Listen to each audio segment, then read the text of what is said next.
নমস্কার বন্ধুরা। আপনি নিশ্চয়ই চান সন্তান খুব মেধাবী হোক, পরীক্ষায় সবসময় প্রথম হোক। তাহলে আপনি নিশ্চয়ই তার আইকিউ বাড়ানোর কথা ভাবছেন। কিন্তু একটা প্রশ্ন থেকেই যায়। আপনিও জানেন অনেক বুদ্ধিমান ছাত্র জীবনে সফল হয় না।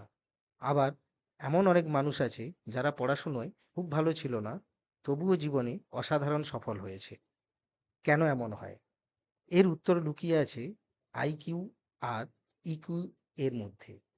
আজকের ভিডিওতে আমরা জানব আইকিউ কি এবং ইকিউ কি এবং আপনার সন্তানের জন্য কোনটা বেশি গুরুত্বপূর্ণ।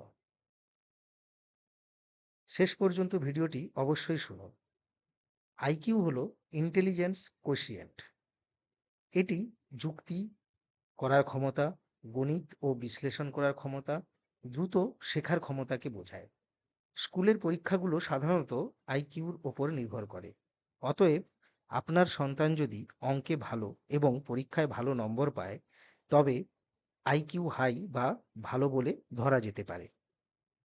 ইকিউ হলো ইমোশনাল কোশিয়েন্ট। এটা বোঝায় একজনের আবেগ নিয়ন্ত্রণ করার ক্ষমতা, অন্যের ইমোশন বা অনুভূতি বোঝার ক্ষমতা, কঠিন পরিস্থিতিতে শান্ত থাকার ক্ষমতা। সহজ ভাষায় বললে আইকিউ একাডেমিক সাফল্য পেতে সাহায্য করে, আর ইকিউ জীবনে এগিয়ে থাকতে সাহায্য করে।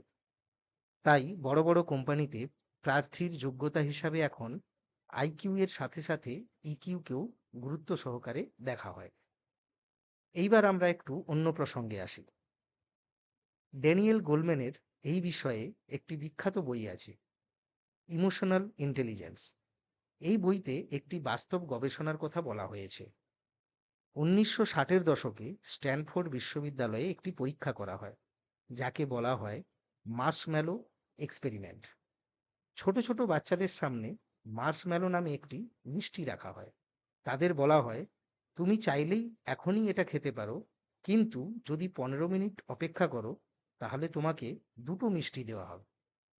কিছু বাচ্চা অপেক্ষা করতে পারেনি, তারা সঙ্গে সঙ্গেই খেয়ে ফেলেছিল। কিছু বাচ্চা নিজের আবেগ নিয়ন্ত্রণ করে অপেক্ষা করেছিল। বহু বছর পরে গবেষকরা দেখলেন যে বাচ্চারা অপেক্ষা করতে পেরেছিল যারা, তারা বড় হয়ে জীবনে অনেক বেশি সফল হয়েছে, সবার সাথে ভালো সম্পর্কে আছে এবং মানসিকভাবে শক্তিশালী হয়েছে। অর্থাৎ তাদের ইকিউ বেশি থাকায় তারা জীবনে সাফল্য বেশি পেয়েছে। তাই আজকের পৃথিবীতে অনেক বিশেষজ্ঞ মনে করেন আইকিউ থেকে ইকিউ বেশি গুরুত্বপূর্ণ। কারণ ইকিউ শেখায় ইন্টার রিলেশনশিপ বা পারস্পরিক সম্পর্ক, সেলফ কন্ট্রোল বা আত্মনিয়ন্ত্রণ, লেট গো বা থাক যেতে দাও অ্যাটিটিউড, যা এই আধুনিক যুগে জীবনের প্রতিটি ক্ষেত্রে দরকার। তাই বাবা মা চাইলে খুব সহজেই সন্তানদের মধ্যে ইকিউ বাড়াতে পারেন। যেমন, এক, সন্তানকে নিজের আবেগ প্রকাশ করতে দিন ও অনুভূতি মন দিয়ে শুনুন। দুই, ভুল করলে বকাঝকা না করে তার ভালো এবং মন্দ দিকটা বোঝান এবং বারবার বোঝানোর চেষ্টা করুন। তিন, অন্যকে সাহায্য করতে শেখান। এই ছোট ছোট অভ্যাসই সন্তানের ইকিউ শক্তিশালী করবে। তাই শুধু আইকিউ নয়, বাচ্চাদের জীবনে সাফল্য আনতে এবং হ্যাপিনেস আনতে ইকিউর উন্নতির দিকেও নজর রাখুন। আপনার মতে বাচ্চার কোথায় বেশি ইকিউ ডেভেলপ হয়? কমেন্ট বক্সে জানান।